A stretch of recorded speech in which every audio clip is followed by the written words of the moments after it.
Rubber Beauties, Rubber Beauties, the truth to themselves. Rubber Beauties, Rubber Beauties, the truth. It's true, it's true, it's true. Rubber Beauties, Rubber Beauties, the truth to themselves.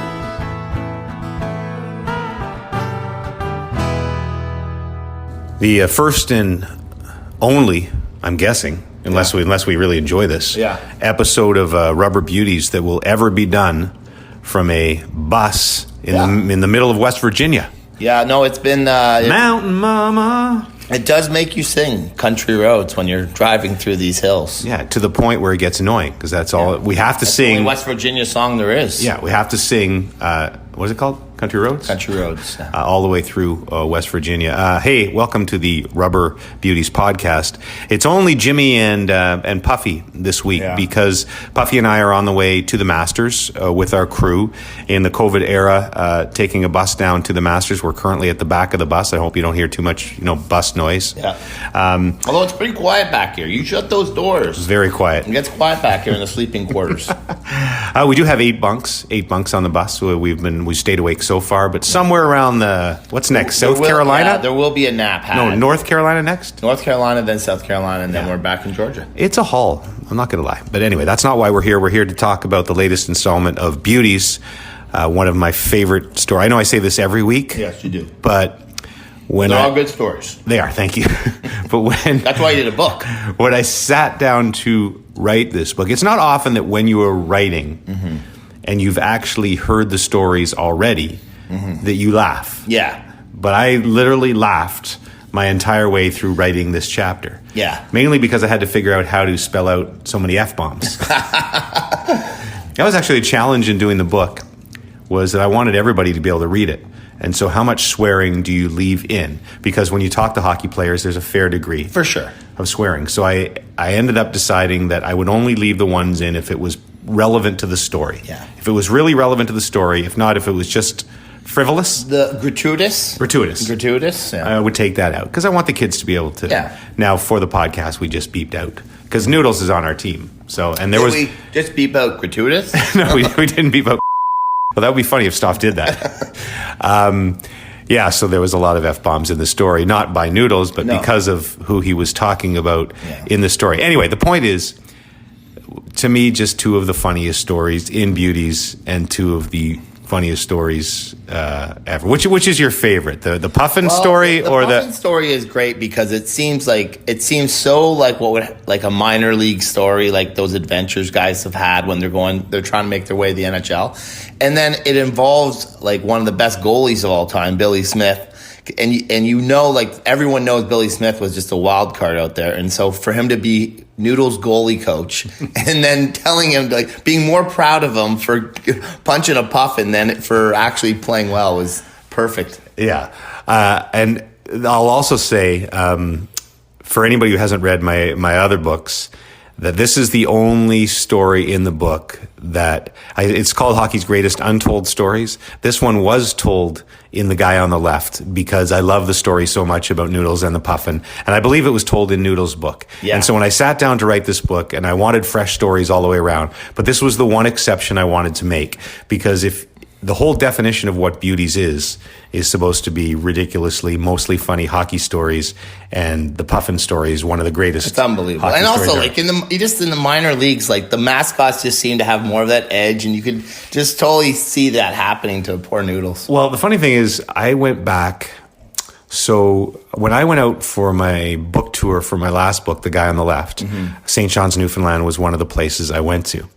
And the St. John's, I guess it was Ice Dogs still at the time. It's changed. Invited me out to be at the game and do like a couple of announcements and a couple of goofy things as part of the game. And the Puffin was still the mascot. And there was they did a bit. They did the kiss cam bit where the Puffin comes and kisses me. Okay. And all I could think of was Noodles the entire time. Did you almost give him a shot? Well, I kind of leaned over because it's still the bird in his costume, and I'm like, buddy, you remember Noodles? I go, would it still be the same guy 20 years later? Imagine it was. And he just made like a funny mascot face, so I don't know. He was just playing along.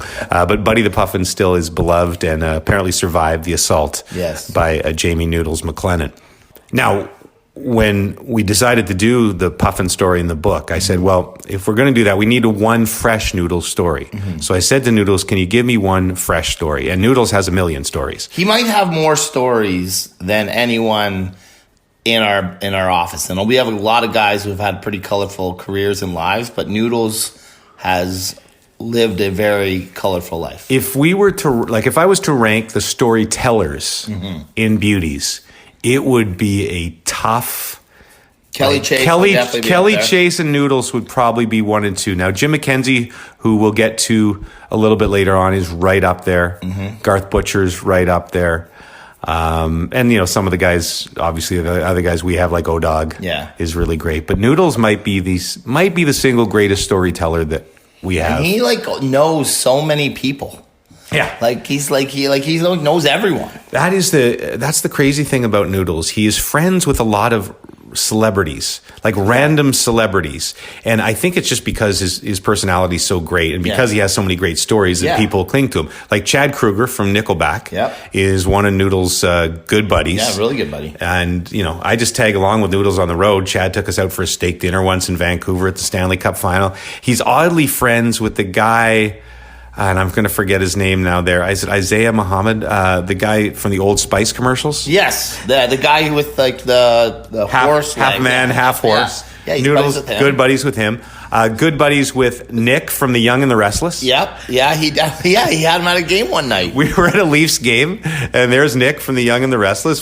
Did you watch Young and the Restless during your college days? I loved Young and the Restless. And so that night he brings Josh Morrow's the guy's name. Okay. And one of my wife Tanya's best friends, Erica, loved this guy, obsessed with him. So after the game, we go to Real Sports. And so we're in a booth at Real Sports right next to the ACC at the time. And I text Tanya and I'm sitting at a table with Nick from Y&R. So she's like, you have to get a picture. And I hate to ask people I don't know, for pictures or anything like that. So I'm like, no, I can't do it. She's like, you have to. Seriously, you have to get a picture.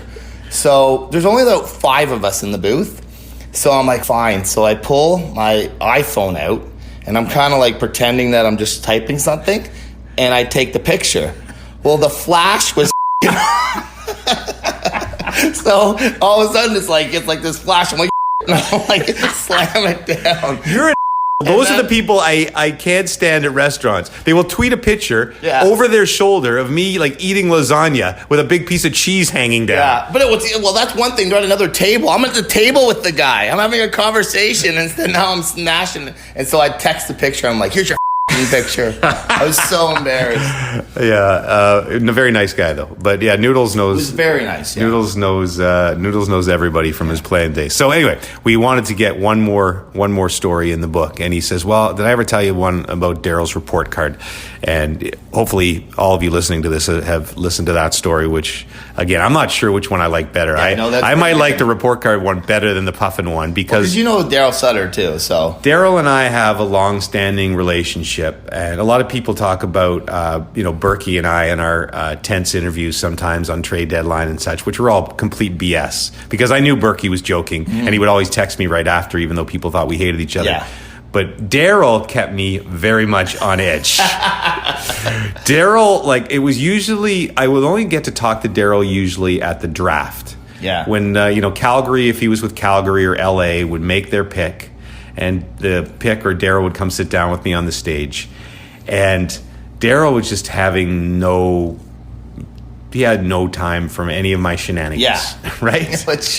And there were times he looked like he wanted to punch me.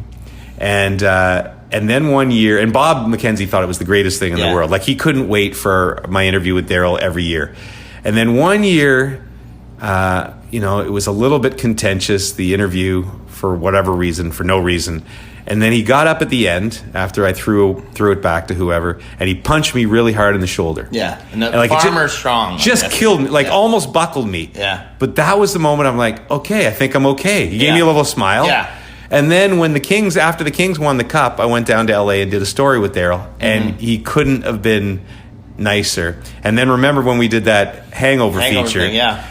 So I probably... How did you get him to play along? Again, I hope I'm not losing anybody that doesn't listen to Rubber Boots or just listen to the Beauties podcast, but we did a piece for TSN called The Panel Hangover, where we basically parodied the movie The Hangover, and we went to LA, and Aaron Ward, who was then on the panel, got lost, and we redid all the scenes, and I had the Tyson tattoo on my face and everything like that. And it was crazy fun.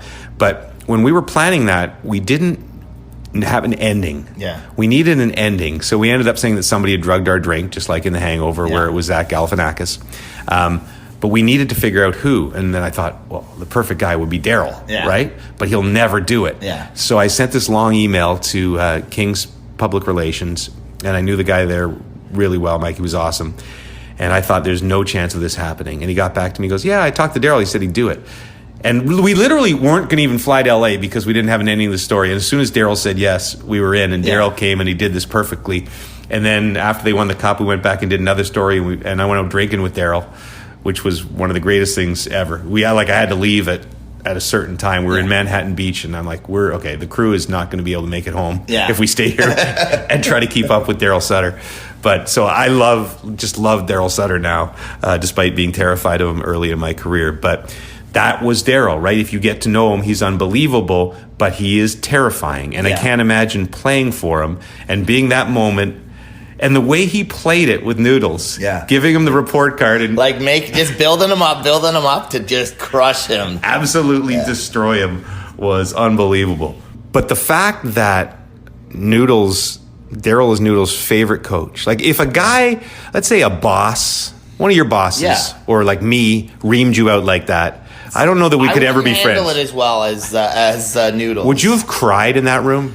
I don't think I would have cried, but I would have been super embarrassed, which I'm sure Noodles was, and I would have taken me a little bit of time to get over that. Well, I would have had trust issues, but I think a coach thing, and when you're at that level of play, motivation and stuff. I think you're probably used to getting chewed out pretty good. But and then he hires Noodles as a goalie coach later, which is just shows you that none of that stuff really mattered. And it's motivating, right?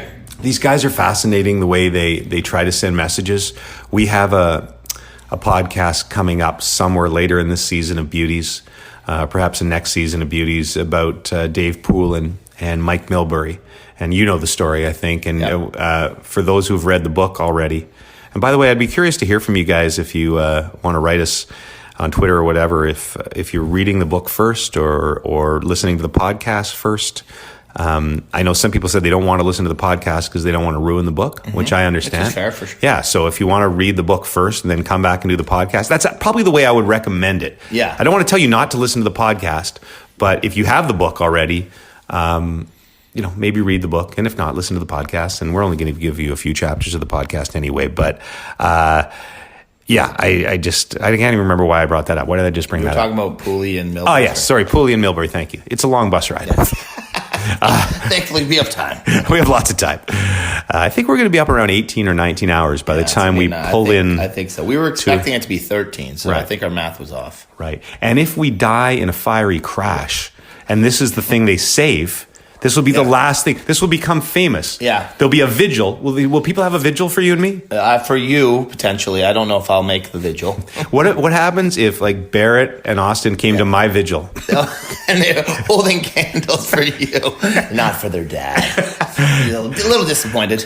No, by the time you guys listen to this, we will hopefully be in Augusta for a couple of days. But sorry to Stoff and to Lester. We obviously always love you guys on the Rubber Beauty Show, but this was we wanted to get this done because things are going to be a little hectic as soon as we get to Augusta. So we'll get back to the bus ride. Thank you for listening. Hope you enjoyed this week's edition of Beauties and Rubber Beauties. Puff, best of luck this week in Augusta. Yes, it's going to be a fun week. Tiger's going to win. There's your prediction. I don't believe it whatsoever. We'll see you next time on Beauties and Rubber Beauties. Rubber beauties, rubber beauties, they're true to themselves. Rubber beauties, they're true. So beautiful. It's true, it's true. Rubber beauties, rubber beauties, they're true to themselves.